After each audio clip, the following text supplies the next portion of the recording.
CKP social club Thane यांनी सालाबादप्रमाणे 1 मे रोजी ज्ञाती दिन साजरा केलाय. या दिवशी संत श्री गजानन महाराज पट्टेकर यांच्या मंदिरात जाऊन पूजा व आरती करून टेंबीनाका येथील आनंद दिघे स्मारक, वीर रंगो बापूजी गुप्ते चौक, तलावपाली, जनरल अनुरकुमार वैद्य स्मारक पाचपाकडे येथे जाऊन आदरांजली अर्पण करण्यात आली. यावेळी चांद्रसेनीय कायस्थ प्रभू सोशल क्लबचे सर्व कार्यकारिणी सदस्य, सभासद मोठ्या संख्येने उपस्थित होते. 3 मे रोजी ज्ञाती दिनाचा सोहळा डॉक्टर काशीनाथ घाणेकर नाट्यगृहात संपन्न झाला. यावेळी प्रमुख पाहुणे म्हणून सतार वादक सुरमणी पंडित चंद्रशेखर फणसे प्रमुख पाहुणे म्हणून उपस्थित होते.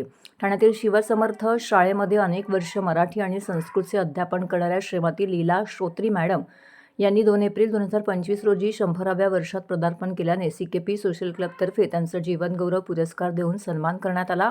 मानपत्र, शाल आणि 10,000 रुपयांची थैली असं पुरस्काराचं स्वरूप होतं. उपस्थितांमध्ये चांद्रसेनीय कायस्थ प्रभू सोशल क्लबचे अध्यक्ष अतुल फणसे, श्री संत गजानन महाराज ज्ञातिगृह विश्वस्त मंडळाचे कार्यकारिणी अध्यक्ष वीरेंद्र टिपणीस, उच्च न्यायालयाचे निवृत्त न्यायाधीश सुरेश गुप्ते, विझाई देवी ट्रस्टचे अध्यक्ष अजित ताम्हणे, अखिल भारतीय चांद्रसेनीय कायस्थ प्रभू मध्यवर्तीचे अध्यक्ष समीर गुप्ते, सल्लागार सुधाकर काका वैद्य, चांद्रसेनीय कायस्थ प्रभू सभेचे कार्याध्यक्ष दीपक फणसे, मातृवात्सल्य मंडळाच्या अध्यक्ष रंजनाताई गुप्ते, स्नेहदा महिला शाखेच्या अध्यक्षा अलकाताई वढावकर, प्रेक्षागृहात चांद्रसेनीय कायस्थ प्रभू समाजातील अनेक दिग्गज सन्माननीय व्यक्ती उपस्थित होत्या. सीकेपी ज्ञातिदिन म्हणजे चांद्रसेनीय कायस्थ प्रभू दिवस आम्ही सालाबादाप्रमाणे यावर्षी पण केला. ॲक्च्युली हा जो दिवस आहे तो 1 मेचा असतो, परंतु अवेलेबिलिटी आणि हॉलची अवेलेबिलिटी आणि इन जनरल सगळ्या गोष्टी टेक्निकल प्रॉब्लेम्स हे सगळे बघता आम्ही आज 3 तारखेला केला.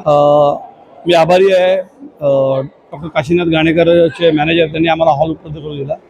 आता महत्त्वाचं कारण असं आहे की प्रत्येक ठिकाणी ज्ञातीचे वेगवेगळे कार्यक्रम होत असतात वेगवेगळ्या ज्ञातींमध्ये. तसाच आमचा कार्यक्रम आहे. गेले 125 वर्ष आमच्या संस्थेचा इतिहास आहे आणि या 125 वर्षाचा इतिहास आम्ही जपण्याचा प्रयत्न करतो. आम्ही परंपरा आणि सांस्कृतिक या गोष्टीला प्राधान्य देतो. उद्देश एवढाच आहे की ज्ञातींनी एकत्र राहावं.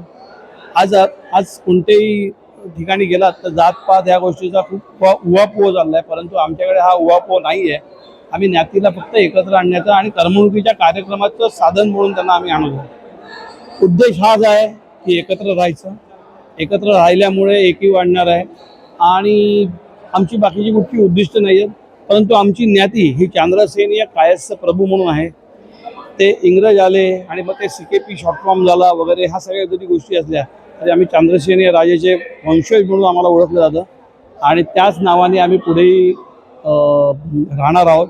तर असा आहे आमचा समाज आहे. याच्यामध्ये उत्कृष्ट सगळ्याच मोठमोठ्या पदावर कामं केलेले सी.डी. देशमुख सर आहेत, अरुणकुमार वैद्य आहेत, किंवा रंगो बापूजी गुप्ते आहेत, आनंद दिघे साहेब आहेत, सती प्रधान साहेब आहेत, यांनी मोठी मोठी कामं ठाण्यामध्ये केलेली आहेत. याच परंपरा आम्ही गाजवत आहोत. आमच्याकडे जो महिला वर्ग आहे ते उत्कृष्ट प्रकारे कार्य केलेले, त्यांनी पण कार्य केलेलं आहे. अनेक आहेत. आज श्रोत्री मॅडम ज्या आज 100 वर्षाच्या याच्यात पदार्पण केलेलं आहे, ज्यांनी आपलं शिक्षण शिकवता पूर्ण केलं आणि 100 वर्षात पूर्ण केले आणि आजही ते संस्कृत शिकवत आहेत. अशा या आमच्या थोर श्रोत्री मॅडमचा आम्ही सत्कार केला. उद्देश एकच आहे, एकत्र राहणं आणि सगळ्यांचा आदर राखणं. हाच आमच्या ज्ञातीचा नंबर 1 अजेंडा आहे. Thank you very much. धन्यवाद.